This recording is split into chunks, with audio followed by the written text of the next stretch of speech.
Hello there, welcome back to my channel. Today I'm bringing you another review of a book that I've read this year, which will be added to my reading scarf when we get that far. But this one was The Wren in the Holly Library. I don't have the copy of the book anymore because it was a library book. So a picture will pop up right about here. It took me a long time to get into this. I say that because I had loads of other books and I wasn't very focused on reading one book at a time, whereas this year I've got a lot more focused. This is the book I'm reading. We finish it before we start another one. So I did read this in 2 parts. It was a 4-star for me. I really enjoyed it. I will definitely be reading the rest of the series, and I will definitely be looking into her other series because I did really enjoy the way that she writes. I think it was a little bit unfortunate that it followed Quicksilver.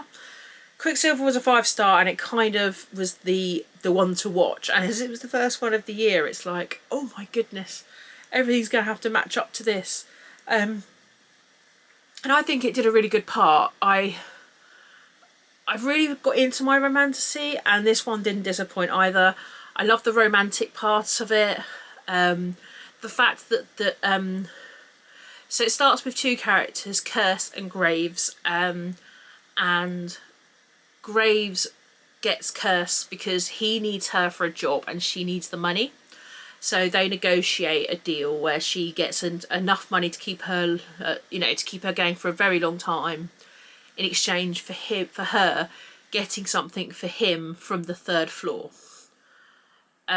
So he agrees that they will have a certain amount of training time, and then the idea will be is that she will complete her task. So cue the library.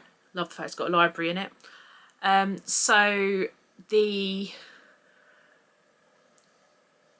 nicknames her Wren. So when they go out and they go to because they do occasionally go out to parties, and it allows them to scout the world they're in, so she can see more, because she's new to this world. So it's more of a case of her knowing what's going on so that she can better execute her task. So he calls her Wren, and that's because she has a Wren necklace. So he calls her Wren, but her name is Kirst. So I think I'm pronouncing that right. So Graves gets a lot of interest out of reading, so that's why they spend a lot of time in the library. He dishes her books out to read, so she gets knowledge behind her, as well as doing the training for the hard part, the fighty, I want to say the fighty parts. So she gets a bit of that training as well. It's also interesting because the world is magical, so it's almost a case of it's how she deals with the magic, how her body deals with the magic. So they go to one party and he puts a spell on her, as it were, so that she can't be taken in by the magic, but some of the magic still seeps through, which is quite interesting when she undertakes the task.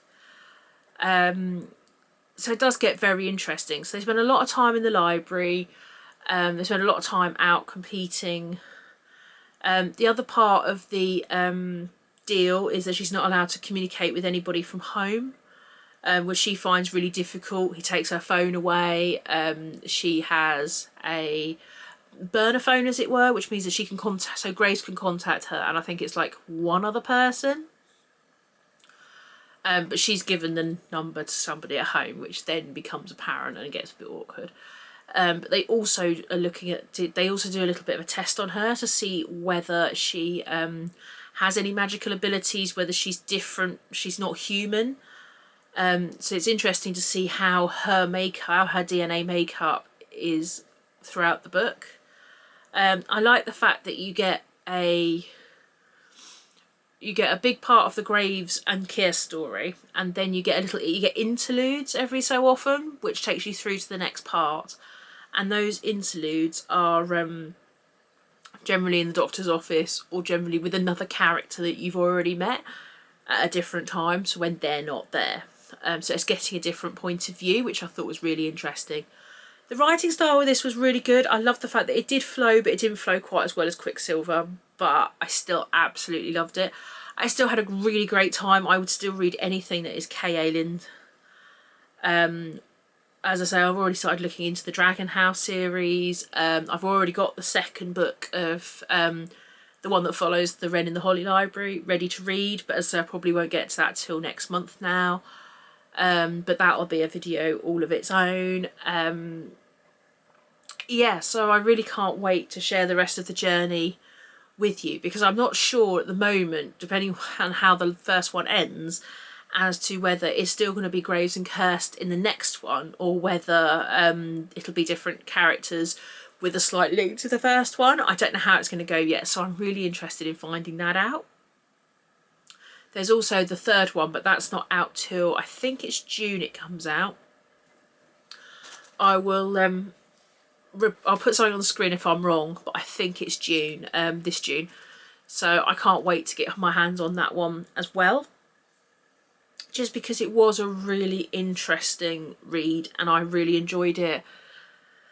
And yeah, I really loved K.A. Linde, and I will definitely be reading. It turns out on Fantastic Fiction she's written loads of other stuff, so I'm really excited to see what else she's written. But so yeah, so that's the Wren in the Holly Library, and I really enjoyed it, and I hope that you enjoyed it too. If you've read it, then please talk to me in the comments, because it'd be nice to talk to somebody about the book. If you like what you see, please like and subscribe, and I look forward to seeing you on whatever comes next. Take care.